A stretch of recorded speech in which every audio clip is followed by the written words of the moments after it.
Psicologia Falada apresenta Terapia Cognitivo-Comportamental, Teoria e Prática. para uma melhor experiência de imersão. Ouça este audiolivro em um local silencioso e, de preferência, tenha o texto original em mãos. Boa leitura! A relação terapêutica. Acho que, para a maioria dos clientes, entrar em tratamento é um ato de coragem. Muitos têm pensamentos automáticos, do tipo: como vai ser a terapia? Ela vai funcionar mesmo? Ela pode fazer eu me sentir ainda pior. O que vou ter que fazer? E se meu terapeuta me pressionar demais? E se meu terapeuta esperar demais de mim ou me criticar? Portanto, embora eu seja acolhedora, gentil e realisticamente otimista durante toda a terapia, sou especialmente assim no começo do tratamento. Nos idos de 1979, Aaron Beck e seus colaboradores dedicaram um capítulo inteiro à relação terapêutica no primeiro manual de tratamento de terapia cognitivo-comportamental, Terapia Cognitiva da Depressão. Eles enfatizaram as habilidades de aconselhamento rogeriano de acolhimento, acurácia, empatia e autenticidade, juntamente com confiança básica e rapport. Também prescreveram como adequar a relação ao cliente específico, buscando a concordância quanto aos objetivos e tarefas do tratamento, compartilhando um vínculo pessoal e prestando atenção às reações negativas dos clientes aos terapeutas e vice-versa. 4 diretrizes essenciais. Quando ensino residentes de psiquiatria na University of Pennsylvania, iniciamos nossa discussão sobre como estabelecer uma boa relação terapêutica. Depois peço que eles mesmos escrevam um cartão virtual ou real com 4 ideias, as quais eles expressam em suas próprias palavras. Peço que os residentes leiam seu cartão antes de cada sessão de terapia. É essencial começar a construir confiança e rapport com seus clientes desde seu primeiro contato com eles. Pesquisas demonstram que alianças positivas estão correlacionadas a resultados positivos no tratamento. Seu objetivo é fazer com que seus clientes se sintam seguros, respeitados, compreendidos e cuidados. Empregue tempo suficiente na relação para ajudá-los a atingirem seus objetivos, aliviarem seu sofrimento e melhorarem seu funcionamento e humor positivo. Pesquisas demonstraram que a aliança terapêutica é fortalecida quando os clientes percebem melhora de uma sessão para a próxima. Assim sendo, arregace as mangas e mãos à obra. Você precisará focar mais intensamente na relação quando tratar clientes com fortes traços de personalidade disfuncionais ou condições de saúde graves. Eles tendem a trazer para o tratamento as mesmas crenças negativas extremas sobre si mesmos e sobre os outros, e podem presumir, até que lhes seja mostrado o contrário, que você irá vê-los de forma negativa. Uma boa conceitualização do caso pode ajudá-lo a evitar problemas. Por exemplo, Abe acreditava que as pessoas o olhariam com desprezo porque ele estava desempregado. Ele se preocupava que eu pudesse fazer isso também. Felizmente, notei uma mudança em sua expressão facial durante a avaliação quando ele me contou que estava desempregado. Perguntei-lhe como estava se sentindo. Ele disse: um pouco ansioso. Perguntei o que estava passando pela sua mente. Ele me disse que tinha medo que eu o estivesse vendo de forma negativa. Elogiei-o por me dizer isso, e assegurei que fazia sentido para mim que ele estivesse tendo dificuldade em procurar um emprego, dado seu nível de depressão. Ele ficou aliviado. Perguntei se estaria disposto a me contar caso tivesse outros pensamentos sobre eu vir a ser crítica no futuro, e fiz uma anotação mental para ficar alerta quanto às situações futuras que poderiam acontecer. Demonstrando boas habilidades de aconselhamento. Norcross e Lambert revisaram as pesquisas e chegaram às seguintes conclusões sobre a relação terapêutica. 1. Colaboração, consenso quanto aos objetivos, simpatia, valorização positiva e afirmação, além de obtenção e fornecimento ao cliente de feedback positivo, são efetivos. 2. Congruência, autenticidade e expressão emocional, desenvolvimento de expectativas positivas, promoção de credibilidade quanto ao tratamento, manejo da contratransferência e reparo de rupturas, são provavelmente efetivos. 3. Autoexposição e imediatismo são promissores, mas ainda não foram suficientemente pesquisados. 4. Humor do terapeuta, dúvida, humildade e prática deliberada também carecem de pesquisa suficiente. Na TCC, as habilidades de aconselhamento rogeriano de empatia, autenticidade e valorização positiva têm especial importância. Você irá demonstrar continuamente seu comprometimento e a compreensão dos clientes por meio de afirmações empáticas, escolha das palavras, tom de voz, expressões faciais e linguagem corporal. Você tentará transmitir as seguintes mensagens implícitas quando genuinamente endossá-las, como: eu me preocupo com você e o valorizo. Quero entender o que você está experimentando e ajudá-lo. Estou seguro de que podemos trabalhar bem juntos e de que a TCC irá ajudar. Não estou sobrecarregado pelos seus problemas, ainda que você possa estar. Já ajudei outros clientes com problemas como os seus. Se você não conseguir endossar honestamente essas mensagens, poderá precisar da ajuda de um supervisor ou colega para responder aos seus pensamentos automáticos sobre o cliente, sobre a TC ou sobre si mesmo, e poderá precisar de treinamento e supervisão adicionais para aumentar sua competência. Importantes habilidades básicas de aconselhamento, junto com exemplos, são apresentadas a seguir. 1. Empatia. 2. Aceitação do cliente. 3. Validação. 4. Compreensão acurada. 5. Transmissão de confiança. 6. Acolhimento genuíno. 7. Interesse. 8. Valorização positiva. 9. Zelo. 10. Encorajamento. 11. Reforçamento positivo. 12. Apresentação de uma visão positiva sobre o cliente. 13. Compaixão. 14. Humor. Conforme descrito adiante, você precisará descobrir quando e em que medida usar essas habilidades básicas de aconselhamento. Mas o uso da quantidade certa nos momentos certos pode ajudar os clientes a sentirem-se amados quando você é acolhedor, amigável e interessado. Sentirem-se menos sozinhos quando você descreve o processo de trabalhar juntos, como uma equipe para resolver seus problemas e trabalhar em direção aos seus objetivos. Sentirem-se mais otimistas quando você se mostra realisticamente esperançoso de que o tratamento irá ajudar. E sentirem um maior senso de autoeficácia quando você os ajuda a verem o quanto merecem crédito por resolverem os problemas, concluírem planos de ação e se engajarem em outras atividades produtivas. Monitorando o afeto dos clientes e obtendo feedback. Você estará continuamente alerta às reações emocionais dos seus clientes durante a sessão. Você observará suas expressões faciais e a linguagem corporal, sua escolha das palavras e o tom de voz. Quando reconhecer ou inferir que os clientes estão experimentando maior estresse, frequentemente abordará a questão naquele momento. Por exemplo, você parece um pouco incomodado. Ou como está se sentindo neste momento? O que estava passando pela sua mente? Os clientes costumam expressar pensamentos negativos sobre si mesmos, sobre o processo da terapia ou sobre você. Quando fazem isso, certifique-se de reforçá-los positivamente. Que bom que você me disse isso. Então conceitualize o problema e planeje uma estratégia para resolvê-lo. Você lerá mais sobre como fazer isso mais adiante neste capítulo. Espero que você não deixe que uma preocupação por receber feedback negativo o impeça de obter respostas dos clientes. Se houver um problema, você precisa saber o que é para que possa resolvê-lo. Se não estiver seguro do que dizer, diga isto. Que bom que você me disse isso. Eu gostaria de pensar mais a respeito. Tudo bem se discutirmos isso na nossa próxima sessão? Então busque o aconselhamento do seu supervisor ou colega e pratique uma dramatização da sua resposta. Se você não abordar o feedback negativo dos clientes, eles provavelmente serão menos capazes de focar no trabalho da sessão. Podem até mesmo não retornar à terapia na semana seguinte. Mesmo quando você identificar que sua aliança com os clientes é forte, busque feedback com eles no final das sessões. Nas primeiras sessões, você pode perguntar: o que você achou da sessão? Houve alguma coisa que o incomodou ou que achou que eu entendi mal? Há alguma coisa que quer fazer diferente na próxima vez? Depois de várias sessões, quando achar que os clientes lhe darão feedback honesto, você pode apenas perguntar: o que você achou da sessão? Fazer essas perguntas pode fortalecer a aliança significativamente. Você pode ser o primeiro profissional da saúde ou da saúde mental que alguma vez pediu ao cliente um feedback.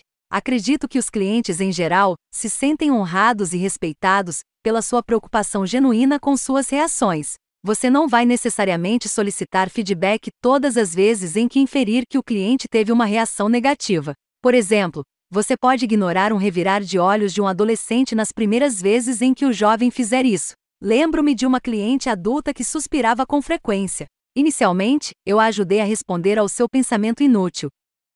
Eu queria não ter que fazer isso. Quando ela suspirou em sessões posteriores, avaliei que poderíamos continuar com a questão que estávamos discutindo sem a necessidade de abordar o pensamento automático associado aos seus suspiros. Colaborando com os clientes. Conforme mencionado antes, a colaboração é uma característica distintiva da TCC. No capítulo 6, você lerá mais sobre como dar início ao processo colaborativo na primeira sessão, e verá a colaboração em ação em muitos dos vídeos. Durante todo o tratamento, você estimulará a colaboração de muitas maneiras. Por exemplo, você e seu cliente tomarão decisões em conjunto, tais como: em que objetivos trabalhar durante a sessão? Quanto tempo empregar nos vários objetivos e obstáculos? Que pensamentos automáticos, emoções, comportamentos ou respostas psicológicas visar? Que intervenções tentar? Que atividades de autoajuda fazer em casa? Com que frequência realizar os encontros? E quando começar a reduzir a frequência das sessões e encerrar o tratamento?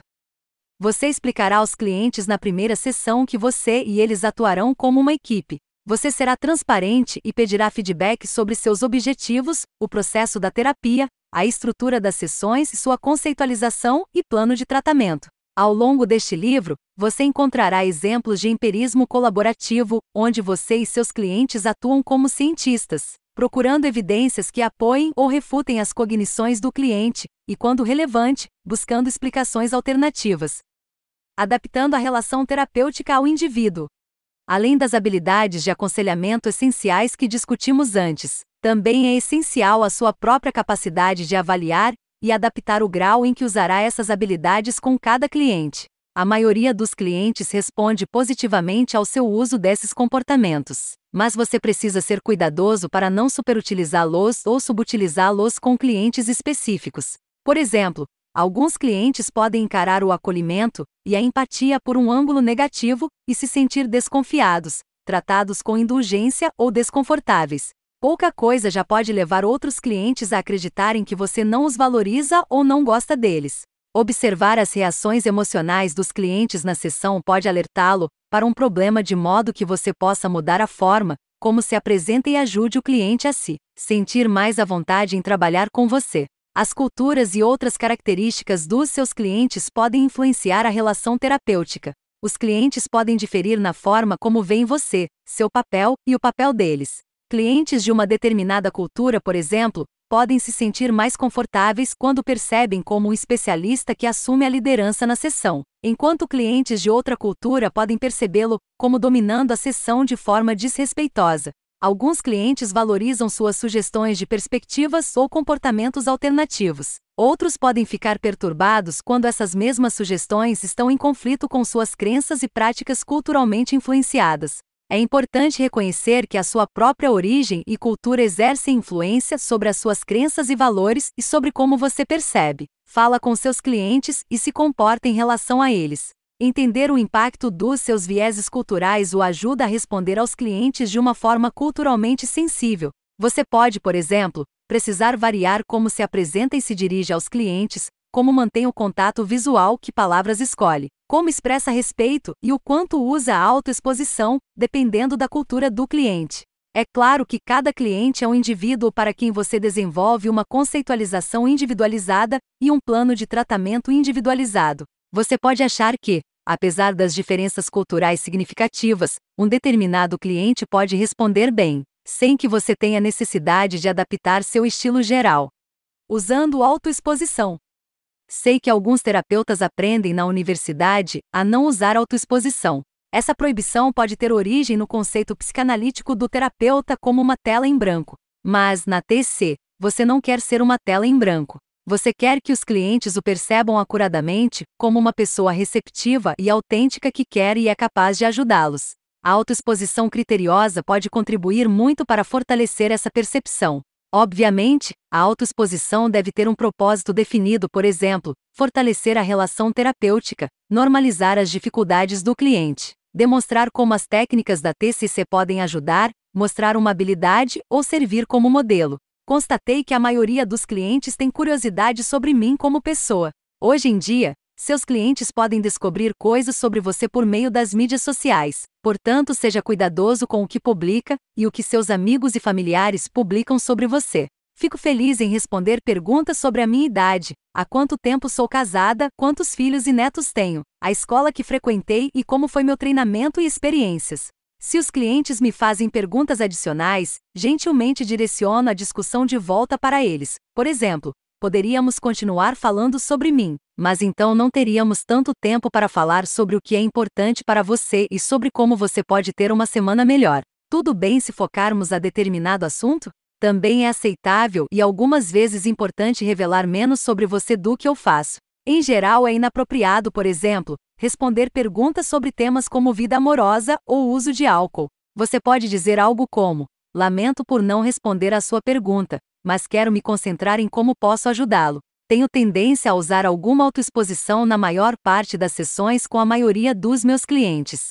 Por exemplo, quando os clientes são perfeccionistas, costumo lhes contar que tenho uma nota adesiva sobre a minha escrivaninha dizendo: suficientemente bom. Quando eles são excessivamente responsáveis e dizem sim demasiadas vezes, eu lhes falo sobre a minha nota adesiva que diz: simplesmente diga não. Em geral, faço pequenas autoexposições quando os clientes estão me atualizando sobre a sua semana, em especial quando me contam sobre uma experiência em que se sentiram melhor. Por exemplo, quando Abby me disse que assistiu a um jogo de futebol com seu filho e netos, perguntei: para que time você torce? Palmeiras? Sim. Não assisti ao jogo, mas quem ganhou? Infelizmente, foi o Corinthians. Oh, que pena! Como está se saindo o Palmeiras nesta temporada? Quando Abby me disse que levou suas netas a um parque de diversões, eu disse: meus netos ainda não têm idade para ir lá, mas eu levava meus filhos quando eram adolescentes. Fico pensando se o parque mudou muito com o passar dos anos. Também uso com frequência a autoexposição quando um cliente me conta sobre um problema que eu mesma já vivenciei. Abby relatou que estava tendo problemas para arrumar um armário, pois não conseguia resolver o que jogar fora e o que manter. Algumas vezes também tenho esse problema. Quer que eu lhe diga o que faço? Sim. Em vez de 2 pilhas, faço 3. Uma para as coisas que com certeza quero manter, uma segunda para as coisas das quais com certeza quero me livrar e a terceira é para coisas sobre as quais estou indecisa. Coloco todas as coisas indefinidas em uma caixa por alguns meses e depois retorno a elas. Tudo que não usei naquele período provavelmente significa que posso eliminar. Você acha que isso poderia funcionar com você também? Como com qualquer técnica, preste atenção às reações verbais e não verbais de seus clientes às suas autoexposições. Aprendi desde cedo, por exemplo, que muitos clientes com transtorno da personalidade narcisista particularmente, não se interessavam em ouvir nada sobre mim. Por fim, seja criterioso ao revelar seus próprios pensamentos automáticos e reações. O timing é tudo. Dizer alguma coisa como: fico triste quando escuto sobre o que seu pai fez quando você era criança, pode ser inapropriado na primeira sessão, antes que o cliente confie na sua sinceridade. Seria melhor dizer: lamento que isso tenha acontecido com você. Entretanto, expressar sua tristeza genuína pode de fato fortalecer seu vínculo depois que você estabeleceu uma relação de confiança. Seus clientes também podem se beneficiar das suas reações aos seus comportamentos inúteis. Algo não pejorativo que você pode dizer quando um cliente irritado se acalmou um pouco é isto: quando você fica muito passional sobre alguma coisa e grita, fica mais difícil de descobrirmos o que fazer acerca do problema que estávamos discutindo. Se o cliente receber bem seu feedback, você pode lhe perguntar se ele grita tão alto fora da sessão. Em caso afirmativo, você pode sondar se gritar é inconsistente com o valor que ele possua, ou se não produz o resultado de longo prazo que ele deseja. Reparando rupturas. Por que surgem dificuldades na relação com alguns clientes e com outros não? Os clientes trazem para a sessão de terapia suas crenças gerais sobre si mesmos, sobre as outras pessoas e relações, bem como suas estratégias comportamentais de enfrentamento características. Muitos clientes entram em tratamento com as crenças: as outras pessoas costumam ser confiáveis e úteis, e problemas em um relacionamento geralmente podem ser resolvidos. Se for assim, eles tendem a presumir que você irá entendê-los corretamente, empatizar com eles e aceitá-los. Eles se sentem à vontade para revelar suas dificuldades, erros, fraquezas e medos e expressam suas preferências e opiniões. É relativamente fácil formar uma equipe colaborativa com eles. Porém, alguns clientes acreditam que as outras pessoas vão me magoar, e problemas em relacionamentos não podem ser resolvidos.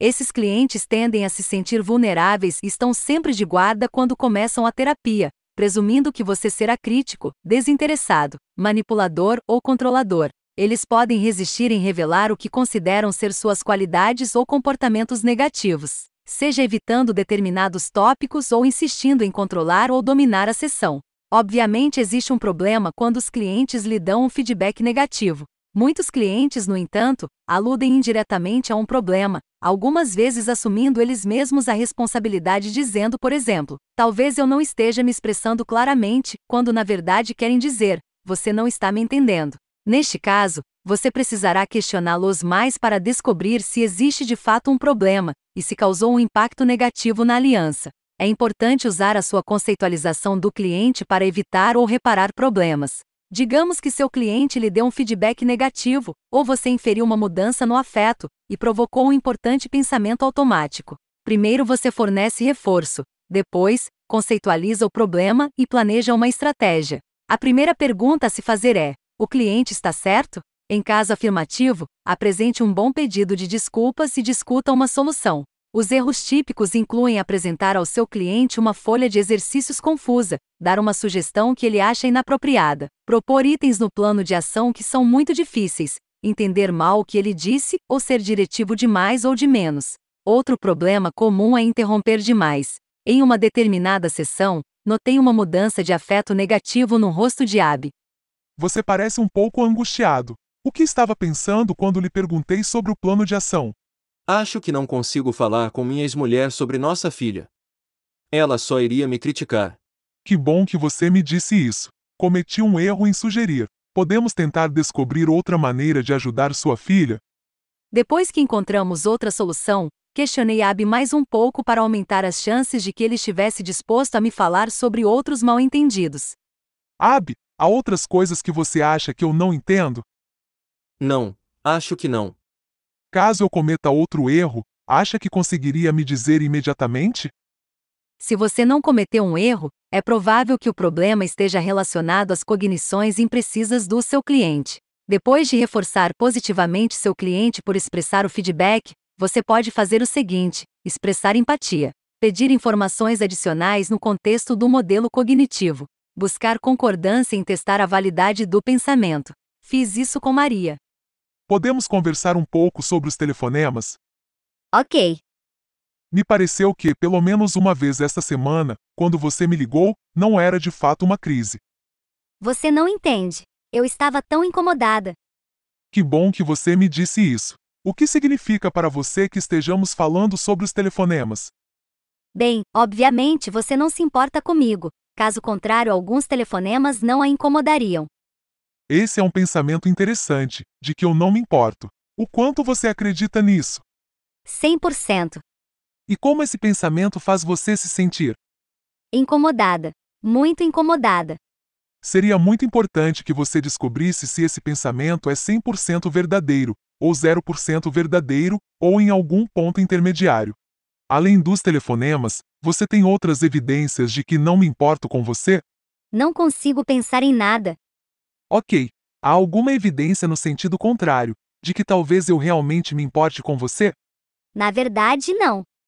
Bem, você vê como eu sempre inicio nossas sessões no horário? Eu pareço alegre em vê-la? Pareço lamentar quando você está incomodada? Trabalho duro para ajudá-la? Acho que sim.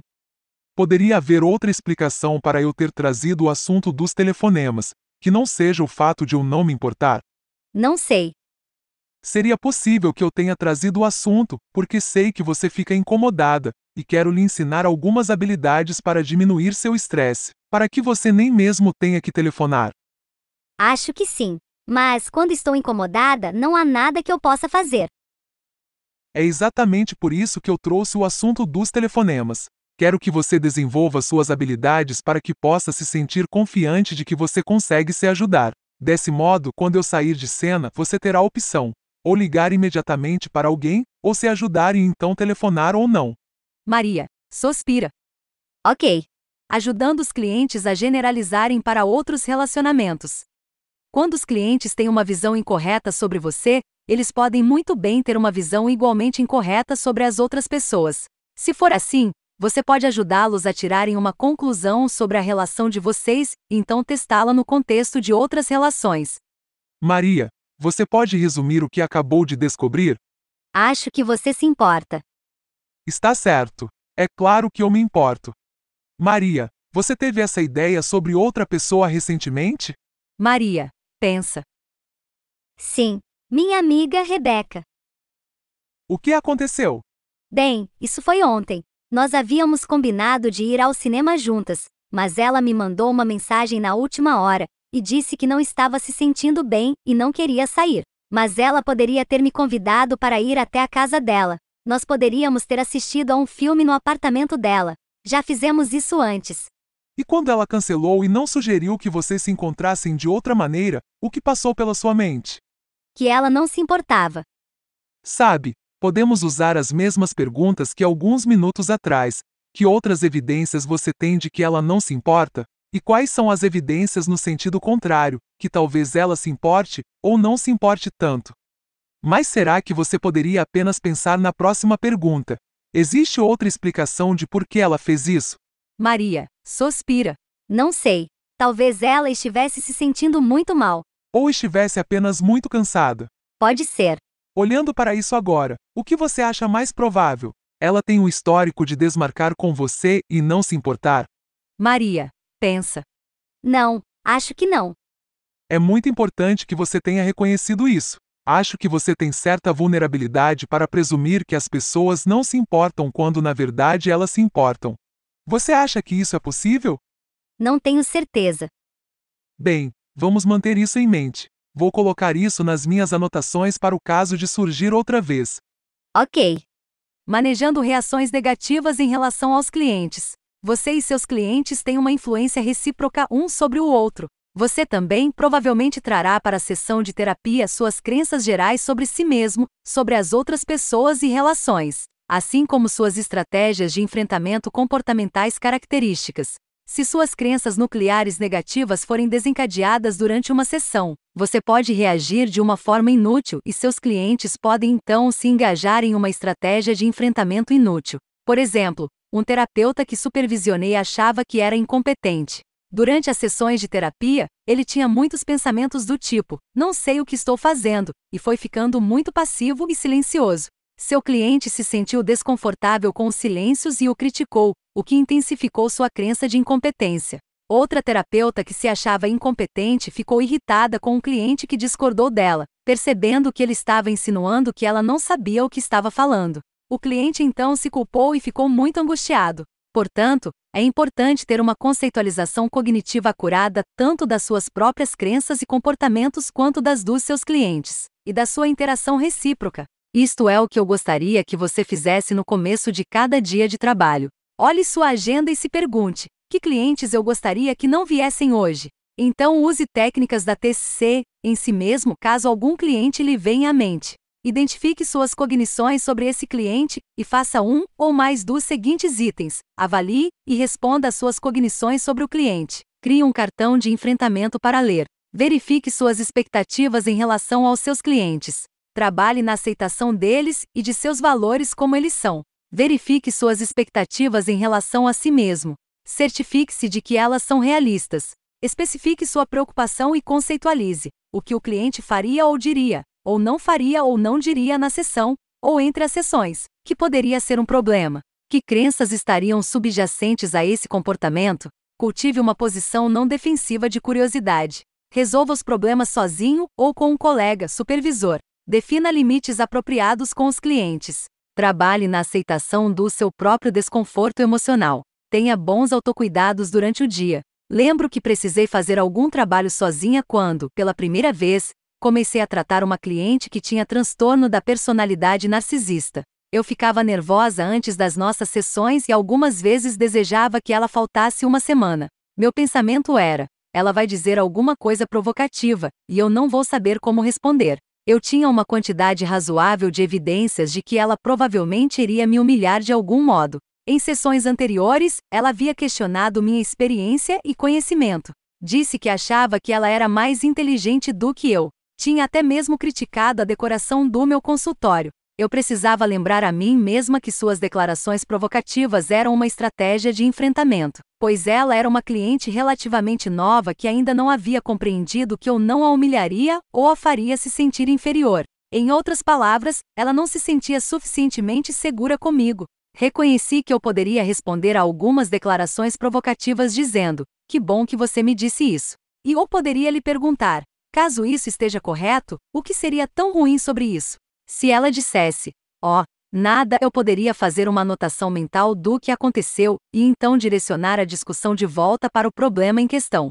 Se ela continuasse com uma declaração provocativa como: "Quero que a minha terapeuta seja mais inteligente do que eu poderia perguntar: "Podemos continuar trabalhando juntas por mais algumas sessões até que você tenha mais informações?" Em qualquer um dos casos, eu estava alerta de que a minha própria crença de incompetência poderia ser ativada, e então me preparei para reagir de modo não defensivo. Fazer essas preparações mentais me permitiu abordar nossas sessões com curiosidade, e não com medo. É importante observar suas reações negativas, aceitar suas reações emocionais sem críticas e então descobrir o que fazer. Depois que os clientes se sentirem seguros com você, será possível abordar as estratégias de enfrentamento mal adaptativas que eles usam com você, e provavelmente também com outras pessoas.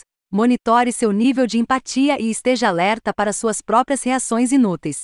Avalie seus déficits de competências, envolva-se em contínua autorreflexão e autoaperfeiçoamento. Faça treinamento adicional e consulte regularmente outros colegas ou procure supervisão para aumentar a sua competência. E, quando indicado, considere terapia pessoal. Resumo do capítulo. É essencial ter uma boa relação de trabalho com os clientes.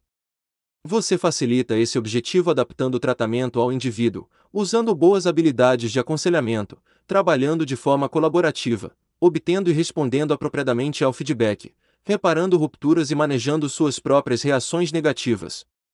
Os clientes que estão angustiados podem ter fortes crenças nucleares negativas sobre si mesmos, as quais trazem para a sessão de terapia.